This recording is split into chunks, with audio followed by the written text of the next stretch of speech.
नमः शिवाय. श्री शिवलीलामृत कथासार अध्याय पहिला. श्री गणेशाय नमः. श्रीधर कवीने केलेल्या स्तुतीने प्रसन्न होऊन भगवान शंकरांनी त्याला शिवलीलामृत लिहिण्याचा आशीर्वाद दिला. व्यासांनी जे स्कंदपुराणात ब्रह्मोत्तर खंडात शिवलीलांचे वर्णन केले आहे तोच हा पवित्र शिवलीलामृत ग्रंथ होय. नैमिषारण्यात सर्व ऋषीगण जमले असता शौनकादी ऋषींनी सूत मुनींना शिवचरित्र सांगण्याची विनंती केली. तेव्हा सूत मुनींनी ओम नमः शिवाय या शिवमंत्राचा महिमा सांगितला. हा सर्वश्रेष्ठ मंत्र असल्याचे त्यांनी सांगितले. नुसते शिव शिव म्हणले तरी शंकर समोर उभा राहतो एवढा त्याचा महिमा आहे. पण हा मंत्र गुरुमुखातून घेतला तरच प्रभावी ठरतो, म्हणून तो ब्राह्मण गुरुकडून विधियुक्त घ्यावा. शिवमंत्राच्या पुरश्चरणाने सर्व पापे नष्ट होतात. या मंत्राच्या प्रभावाची कथा सूत मुनींनी सांगितली.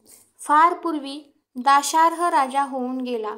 तो उदार व सुलक्षणी होता, पण त्याचा एक दुर्गुण होता, तो कामांध होता. त्याची पत्नी कलावती अतिशय सौंदर्यवती होती. एकदा राजा कामातूर झाला. त्याने कलावतीस शयन मंदिरात बोलवले, पण ती आली नाही. राग येऊन राजा कलावतीच्या महालात गेला व तिला रतिक्रीडेची विनंती करू लागला. पण तिने नम्रपणे नकार देऊन व्रतस्थ असल्याचे सांगितले. तसेच तिने राजाला स्त्री जर रोगिष्ट, गर्भवती, ऋतुमती, उपाशी, व्रतस्थ, वृद्ध व अशक्त असेल तर तिला भोगू नये असेही सांगितले. पर्वकाळी उत्तम काळी प्रसन्न मनाने समागम करावा असेही सांगितले. पण राजाने दुर्लक्ष करून तिला बाहुपाशात घेतले. त्या क्षणी त्याचे अंग पोळून निघाले. राजाने याचे कारण विचारताच कलावतीने शिवपंचाक्षर मंत्राचा हा प्रभाव असल्याचे सांगितले. राजाला पश्चाताप झाला. त्याने विधिपूर्वक शिवपंचाक्षरी मंत्राची दीक्षा गर्गमुनींकडून घेतली.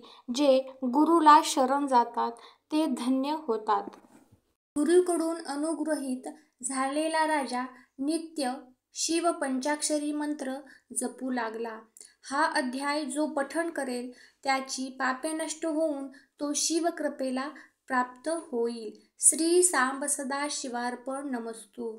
अशाच नवनवीन शिवकथेच्या शिवलीलामृतातील अध्याय ऐकण्यासाठी या चॅनलला सबस्क्राईब करा, लाईक करा आणि शेअर करायला विसरू नका. धन्यवाद.